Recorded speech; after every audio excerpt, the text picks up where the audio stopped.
ഹമാസിന്റെ പുതിയ തലവനെ തീർക്കാനായി ഇസ്രയേലിന്റെ ഓപ്പറേഷൻ ഖാൻ യൂനിസ്. ആക്രമണത്തിൽ നിരവധി പേർ കൊല്ലപ്പെട്ടു. ഹമാസിന്റെ പുതിയ തലവനായി മുഹമ്മദ് സിൻവർ കൊല്ലപ്പെട്ടോ എന്ന കാര്യം ഇസ്രയേൽ ഇനിയും സ്ഥിരീകരിച്ചിട്ടില്ല. ഇയാളെ ലക്ഷ്യമിട്ട് ഗാസയിലെ ഒരു ആശുപത്രിക്ക് നേരെയാണ് ഇസ്രയേൽ ആക്രമണം നടത്തിയത്. ഹമാസ് തലവനായിരുന്ന യാഹ്യ സിൻവറിന്റെ ഗാസയിലെ കശാപ്പുകാരൻ എന്നാണ് വിളിച്ചിരുന്നത് പോലെ മുഹമ്മദ് സിൻവർ ഖാൻ യൂനിസിലെ കശാപ്പുകാരൻ എന്നാണ് അറിയപ്പെടുന്നത്. ഇയാളെ പിടികൂടിയിട്ടുണ്ടോ അതോ കൊല്ലപ്പെട്ടോ എന്നീ കാര്യങ്ങൾ ഉടൻ തന്നെ അറിയിക്കുമെന്നാണ് ഇസ്രയേൽ സൈനിക വൃത്തങ്ങൾ അറിയിക്കുന്നത്.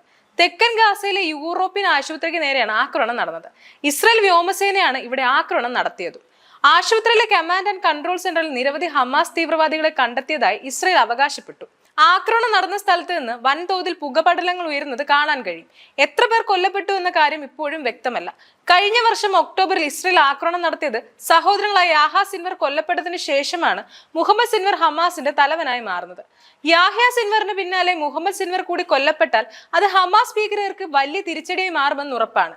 ഹമാസുമായി അമേരിക്ക നടത്തിയ ചർച്ചകളുടെ അടിസ്ഥാനത്തിൽ അമേരിക്കൻ പൗരത്വത്തിലെ ഇസ്രായേൽ സൈനികനായ ഏദാൻ അലക്സാണ്ടറിനെ മോചിപ്പിച്ചതിന് തൊട്ടു പിന്നാലെയാണ് ഇസ്രായേൽ ഇത്രയും ശക്തമായ തോതിലുള്ള ആക്രമണം നടത്തുന്നത്.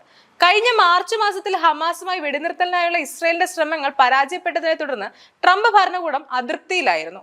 അമേരിക്കൻ സർക്കാരിന്റെ പ്രത്യേക ദൂതനായ സ്റ്റീവ് വിറ്റ്കോഫ് തന്നെ ബന്ദികളുടെ കുടുംബാംഗങ്ങളോട് ഇസ്രായേൽ യുദ്ധം നീട്ടിക്കൊണ്ടു പോവുകയാണെന്ന് കുറ്റപ്പെടുത്തിയിരുന്നു. മുഹമ്മദ് സിൻവറും സഹോദരനായ യാഹ്യ സിൻവറിനെ പോലെ കടുംപിടുത്തക്കാരനായതുകൊണ്ട് തന്നെയാണ് സമാധാന ചർച്ചകൾ ഒത്തുതീർപ്പാകാതെ നീണ്ടുപോയത്. മുഹമ്മദ് സിൻവർ കഴിഞ്ഞ ദിവസത്തെ ആക്രമണത്തിൽ കൊല്ലപ്പെട്ടിട്ടുണ്ട് എങ്കിൽ സമാധാന ചർച്ചകൾ സുഗമമായി മുന്നോട്ട് പോകുമെന്നാണ് നിരീക്ഷകർ വിലയിരുത്തുന്നത്. മുഹമ്മദ് സിൻവർ ലൈംഗിക വൈദ്യുതകാരൻ കൂടിയാണ് എന്നാണ് പറയപ്പെടുന്നത്. ആളുകളോട് ഏറ്റവും ക്രൂരമായ രീതിയിൽ പെരുമാറുന്നതാണ് ഇയാളുടെ സ്വഭാവം. മുഹമ്മദ് സിൻവർ കൊല്ലപ്പെട്ടാൽ പിൻഗാമിയാകാൻ സാധ്യതയുള്ളത് വടക്കൻ ഗാസയിലെ ഹമാസിന്റെ സൈനിക വിഭാഗത്തിന്റെ കമാൻഡറായ അസദൽ ദിൽ ഹദാദ് ആയിരിക്കുമെന്നാണ് സൂചന. 2023 ഒക്ടോബർ 7 ഇസ്രയേലിലേക്ക് ഹമാസ് തീവ്രവാദികൾ നടത്തിയ ആക്രമണത്തിന്റെ മുഖ്യ സൂത്രധാരന്മാർ സിൻവർ സഹോദരന്മാരായിരുന്നു. യുദ്ധം അവസാനിപ്പിക്കാനുള്ള ചർച്ചകൾ ഖത്തറിൽ പുരോഗമിക്കുകയാണ്. കൂടാതെ American president Donald Trump Gulf സന്ദർശനവും തുടരുന്ന വേളയിലാണ് ഇസ്രയേൽ ഇത്രയും ശക്തമായ ആക്രമണം നടത്തുന്നത്. International desk IBN Malayalam.